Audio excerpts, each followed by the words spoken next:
and welcome to the video for the Trinity Grade 3 song Allegretto by Carcassi from the 2016 to 2019 series.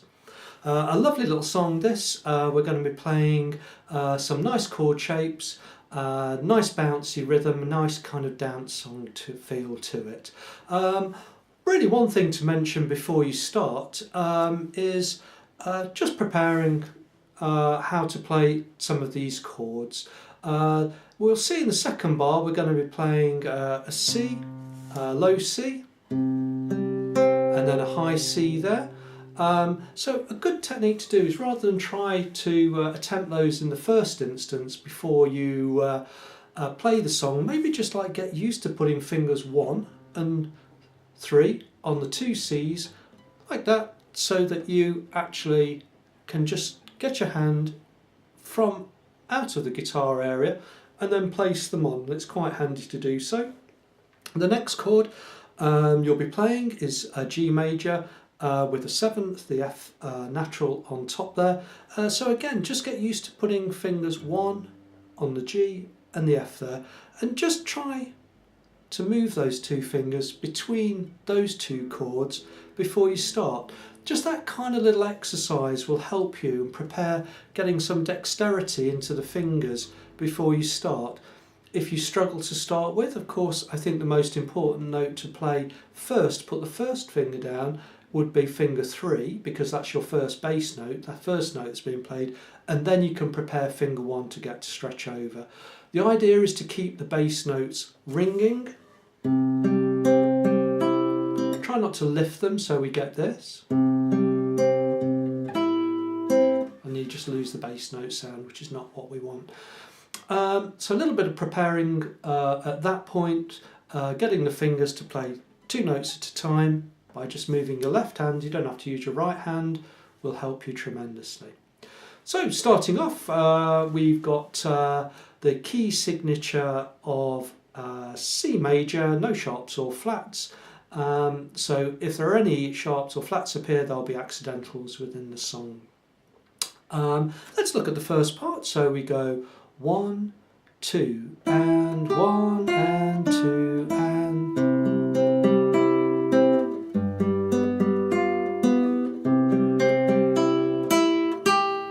I'll stop there. So those rhythms, those semi-quaver rhythms, we start off with 1 and 2 and 1A and a 2 and 1A and a 2 and 1A and a 2 and.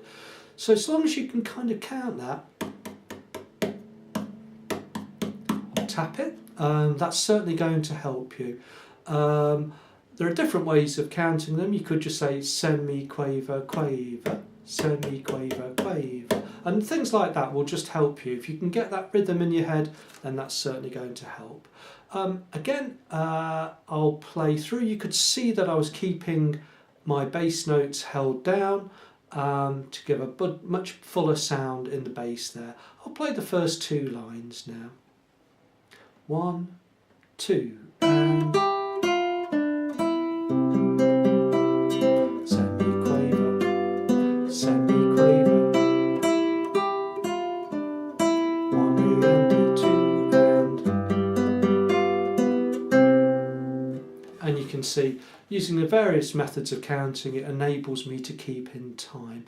So I think the only other thing I can say is really for the C major chord, remember you're playing thumb for C on string 5, index, it's the same actually when you play the G major chord, index plays string 3, middle plays string 2, C, we're back to index, ring finger plays string 1, middle plays string 2, and keep that finger pattern going of I, M, A on 3, 2, 1 will really help you keep the fingerings in the correct order. That takes us to the second section, P piano. I'm going to prepare a finger 3 on a fret 3 of string 4 for the F. Index finger is going to play string 3 for the G, and then thumb and middle, B and G. Index again, then A and C, E and C, So I'm making sure that thumb plays 4, index plays 3, middle plays 2. That's the important part here, and this will keep the rhythm of the song nice and even, as the fingers are not trying to work out what they're doing. They know what they're doing now, and we're playing lots of these G's with the index finger on the offbeat. So we could call that a pedal tone or a pedal note, which is playing on the ands or the offbeats of the song, which is quite a nice effect. So preparing finger 3 again, I'll play the first line 3 there, the first line of this section. 1, 2, and 1, and 2, and 1, and 2, and fingers 2 and 4 I'm using now for the B and the D. Low B, fret 2, string 5, 1 and 2, and I'm using middle for string 2, index for string 3 of course. I could change here. I think I'll change to ring finger for this first string, low C of course. Okay, so that's just keeping my hand in a nice steady pattern there on the right hand. Then C and F sharp, D bass again. Now the music looks a bit confusing, but the G and the B, the high G and the B are played together. Thumb plays string 3 bass, B, E, and then the 2 A's, 2 D's, sorry. Okay, so that's keeping everything in time. So I'm going to play from the end of line 3 into line 4.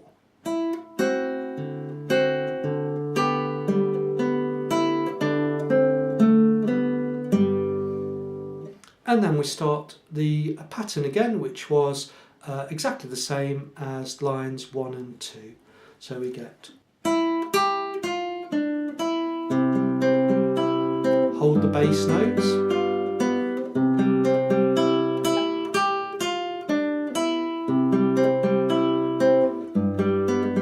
pop over it, slow down, and the 2 C's at the end.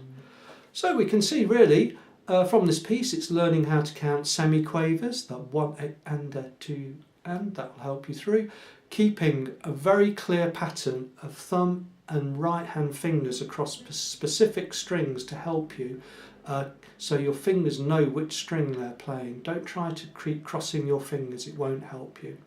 And just enjoy the song with the dynamics. So I hope you have fun playing Allegretto.